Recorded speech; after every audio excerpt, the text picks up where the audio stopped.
how the parent prepares their child for coming to the clinic or their interactions with the doctor is really important.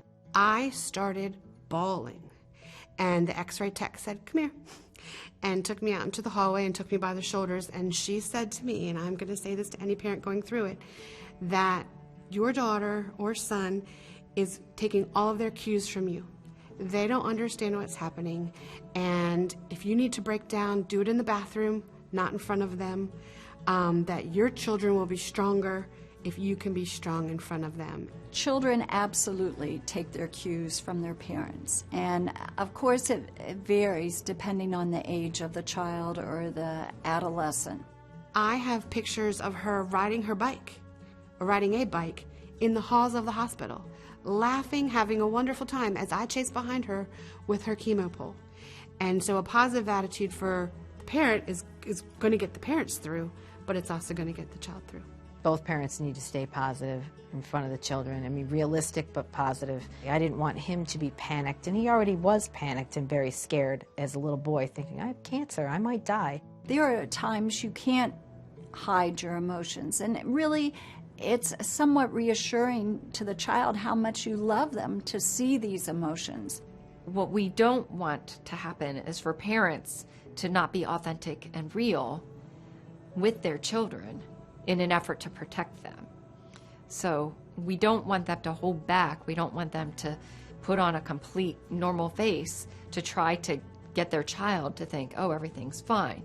What we want for parents to be, and what we as the staff, the professionals that are taking care of your children want to be, is we want to be authentic. I think attitude is huge. We know that happiness begets happiness, and I knew my mood directly changed Mackenzie's mood.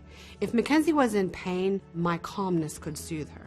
She had to grow up really fast, and she had to learn very fast that life isn't fair, and that life is also what you make of it. And so as a 16-year-old young woman, she knows that it's her choice every day to be happy. This relationship of trust between your child and the parent is so important because the parent is the main person who provides that support.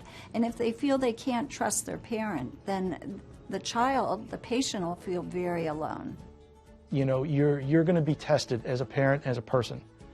I mean, that's really what this is. I think anybody that is going through a life-threatening situation and conquers that climbs that mountain, is going to come out stronger. They're going to have just such a diversity of life experience that it's going to make them a more unique individual, and it's going to make them more qualified for whatever life has to throw at them in the future.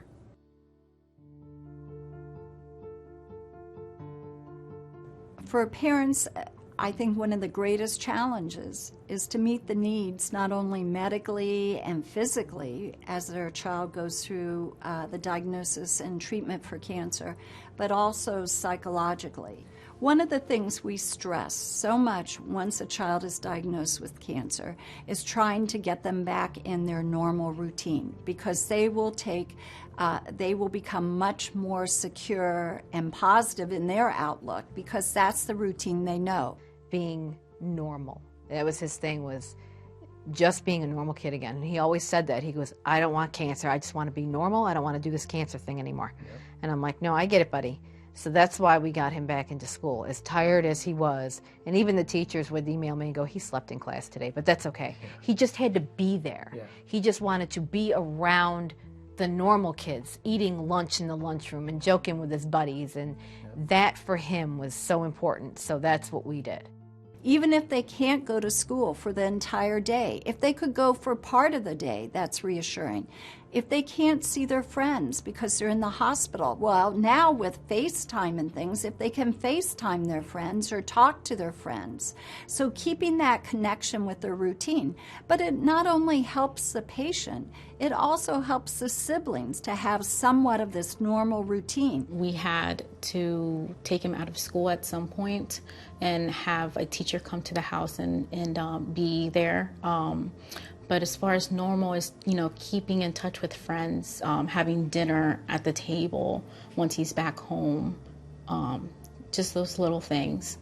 When you get that diagnosis, you have the treatment plan, and now you're going home, it's important to try to pull the pieces of your normal life that you can apply to what now is your new normal, so that that gives some semblance of what normal should look like for your family. I had to stay focused, and I had to stay very much, nope, this is what we're going to do, this is what you need to do, and keep his spirits up. And the same thing with siblings, his sister. She needed to feel that sense of normal and still have time with mom and dad that was fun, and going to picnics. I mean, Jaden was still in treatment, and we took him, we did the pumpkin patch at Halloween, we did the tree cutting for Christmas. We didn't miss those things with the kids, because I felt that it was something, that they both still needed to do. This was life, and it's normal, and chemo and cancer was just, okay, it crept in for a little while, but we're going to continue doing what we do.